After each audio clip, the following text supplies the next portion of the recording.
Pero bueno, eso de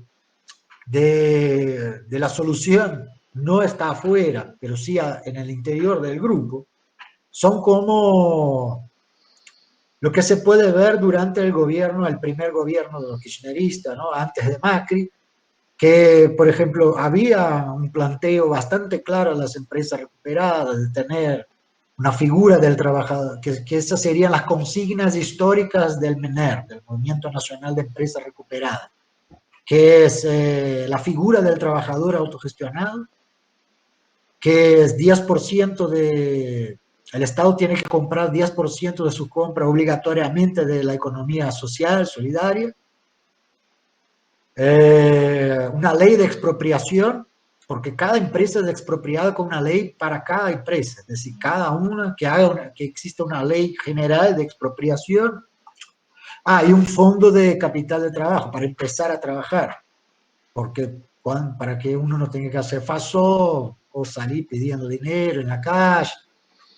Y lo que se consiguió fue algo que no fue eso, pero el gobierno trató de dar algo similar. En vez de una ley de expropiación, reformularon la ley de quiebra. En vez de la figura del trabajador autogestionado, el monotributo.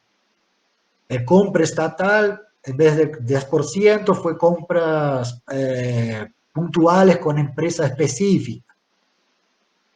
Y capital de eso nada. Pero no es que entonces los trabajadores no consiguieron nada. Se reformó la ley de quiebra porque los trabajadores hicieron la presión por una ley de expropiación. Se generó el monotributo social también.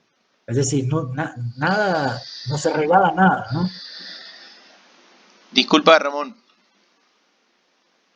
Nosotros le habíamos pedido a los compañeros que están haciendo, las compañías que están haciendo el seminario, que a partir de alguna lectura, de mirar el trabajo sobre la salamandra, que elaboren algunas preguntas. Pero bueno, ahí te dieron bastante trabajo porque hay varias preguntas. Pero yo pensaba por ahí también, para no agotarte tanto, si el resto de los compañeros que están participando quiere hacer, digo, dejamos estas preguntas pendientes, pues las retomamos, pero si quieren hacer, si hay alguna duda, alguna intervención que quieran hacer sobre lo que se viene desarrollando hasta ahora, y bueno, y seguimos así, para ver cómo, viste que la pantalla es difícil, porque uno a veces ve cuadraditos ahí, ve caras quietas y no sabe bien qué está pasando, pero bueno, no sé si alguien quiere hacer alguna intervención, pregunta, alguna duda que quedó, algo que quieren ampliar de lo que vimos hasta acá.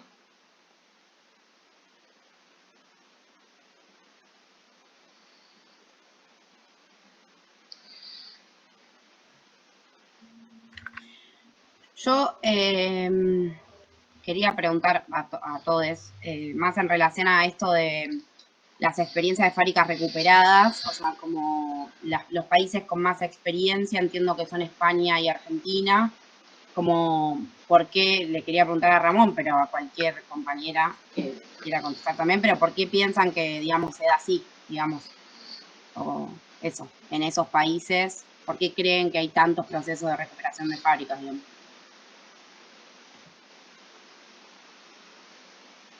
Y es una muy buena pregunta. ¿Por qué hay países que hay más que otros? Porque en Brasil también existen fábricas recuperadas, pero son alrededor de 70, no son como, y Brasil tiene mucho más población, pero tiene mucho menos industria proporcionalmente a la Argentina. Argentina es un país más industrializado que Brasil, en términos de proporción, ¿no? Para 200 millones de habitantes, la cantidad de industria que tiene Brasil, para 40 de Argentina, es mucho más industrializado el país. Bueno, lo primero que yo iba, eso es todo hipotético, yo no sé contestar a esa pregunta, pero formación previa, es decir, una historia de organización de trabajadores.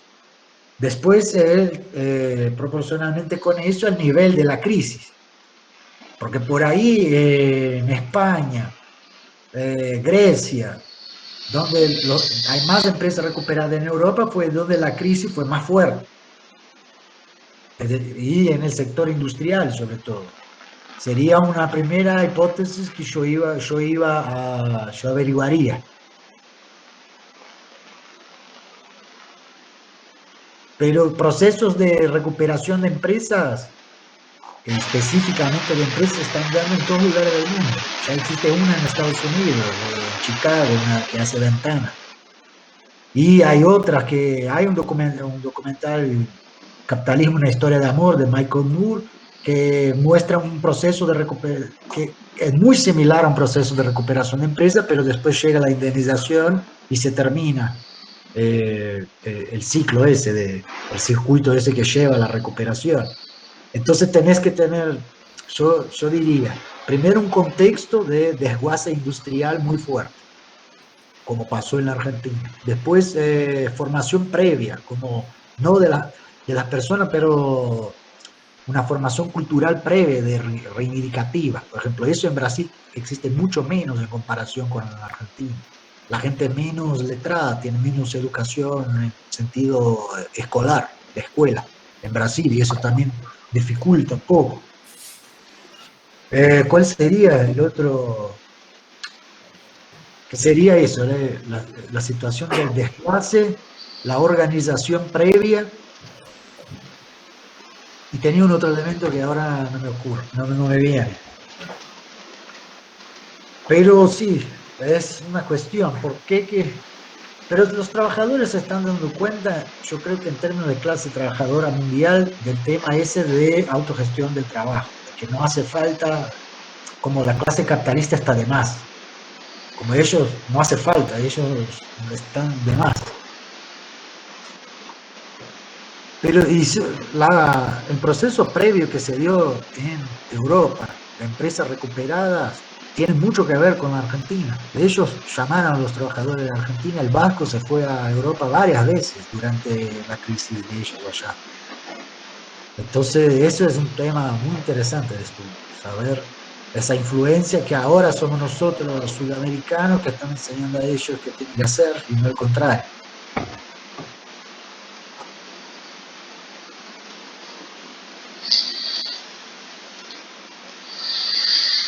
Bueno, nosotros la verdad que no, al menos yo no lo tenía tan presente, pero viendo la película La fábrica de nada, que viste que es una película portuguesa sobre la recuperación de una fábrica autogestionada, y ahí en Portugal hubo un proceso después de la revolución de los claveles donde hubo varias empresas autogestionadas, más en una etapa más de ascenso, digamos, y no tanto por ahí de lo que vos describías del proceso argentino, ¿no? Y bueno, esta fábrica es sobre Otis, que es una fábrica de autoelevadores, que estuvo entre el 75 y el 2014, creo, autogestionada. Así que ahí aparentemente en Portugal hubo un proceso también después de mediados de los 70.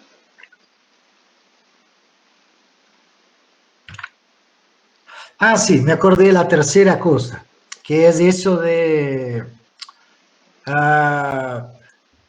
la ausencia de los interlocutores legítimos del conflicto. Es decir, para recuperar una empresa hace falta también que la patronal no haga cargo de la situación, que los medios jurídicos tampoco, los políticos tampoco y la policía en contra. Es decir, si hay un receptor del reclamo, también es un elemento que hace el proceso de recuperación como que evaporarse. Entonces, ahí tenés entonces una situación de debacle industrial con desempleo estructural. Organizaciones previas, una tradición de organización y la falta de interlocutor para el reclamo. No hay receptor legítimo para el reclamo. Y eso hace todo que empuje a los trabajadores que se organicen y empiezan a apropiarse del conflicto. Todos los elementos de la hegemonía que iban a impedir los trabajadores de organizarse empiezan a funcionar en contra.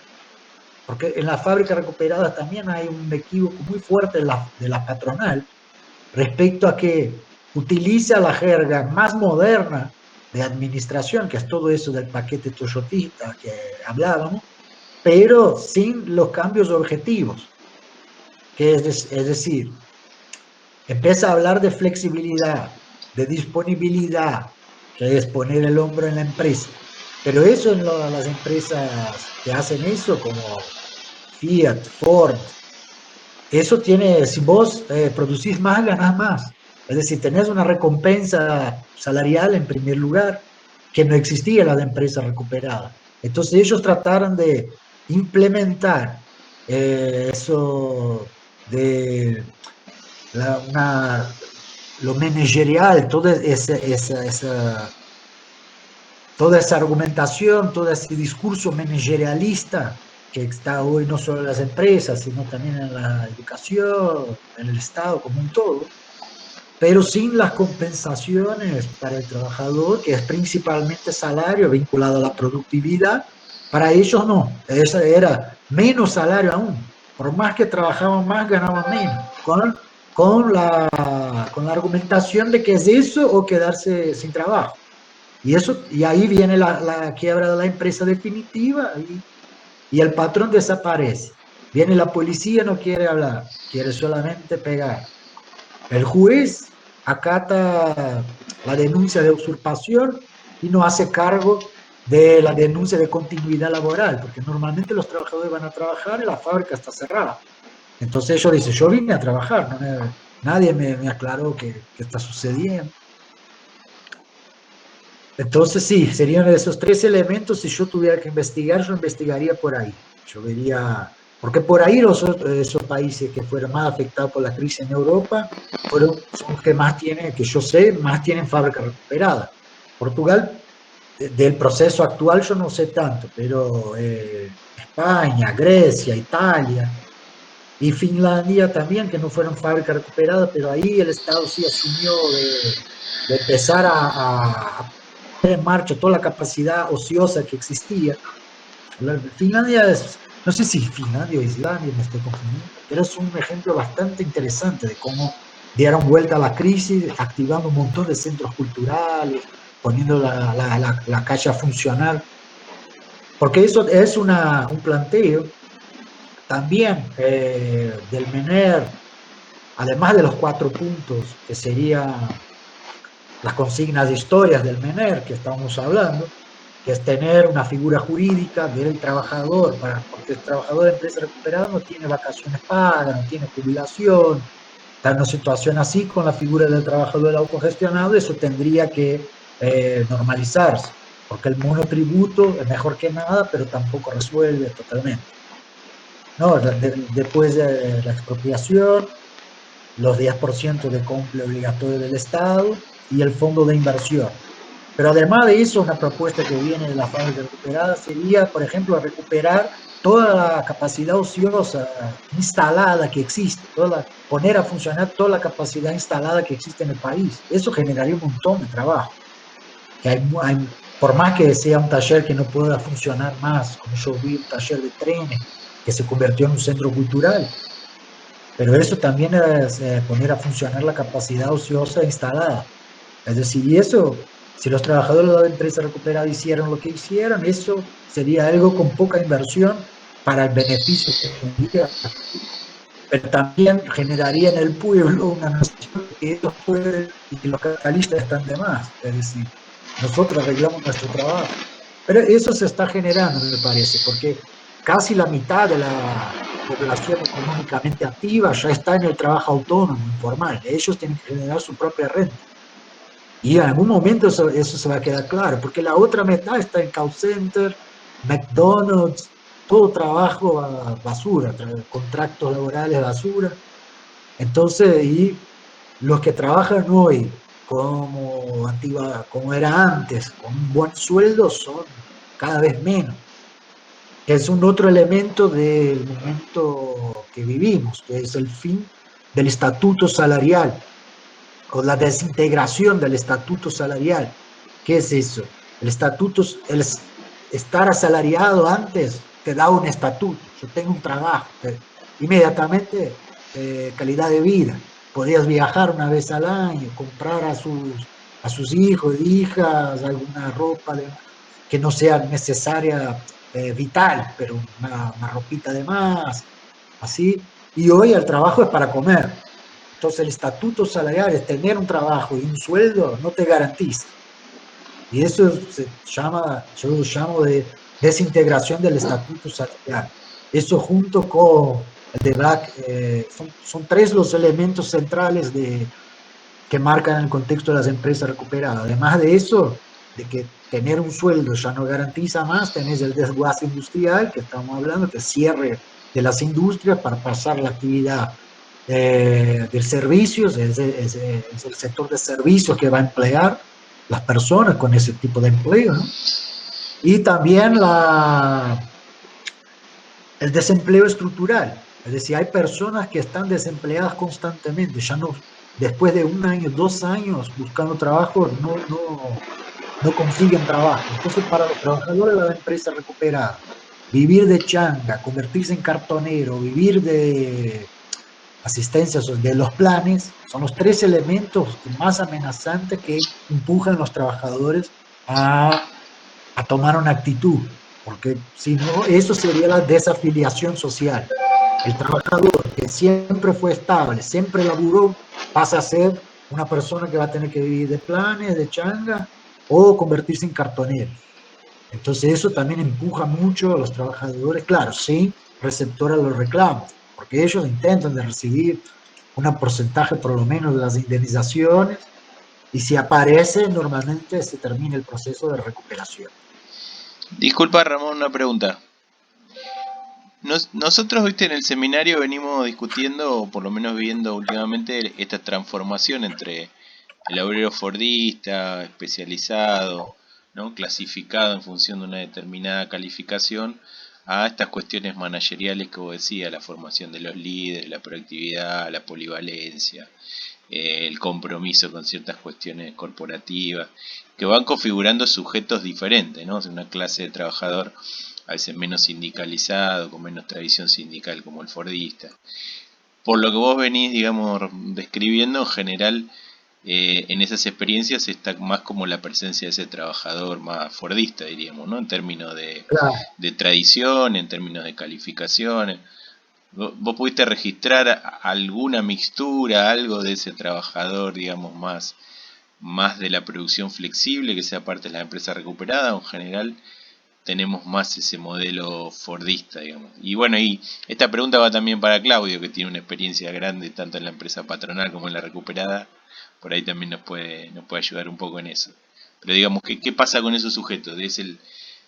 ¿Hay sujetos de estos más del líder que se intenta formar que esté siendo parte de eso? ¿O tenemos la experiencia de la organización fabril y más del modelo fordista? ¿Querés hablar, Claudio? Sí,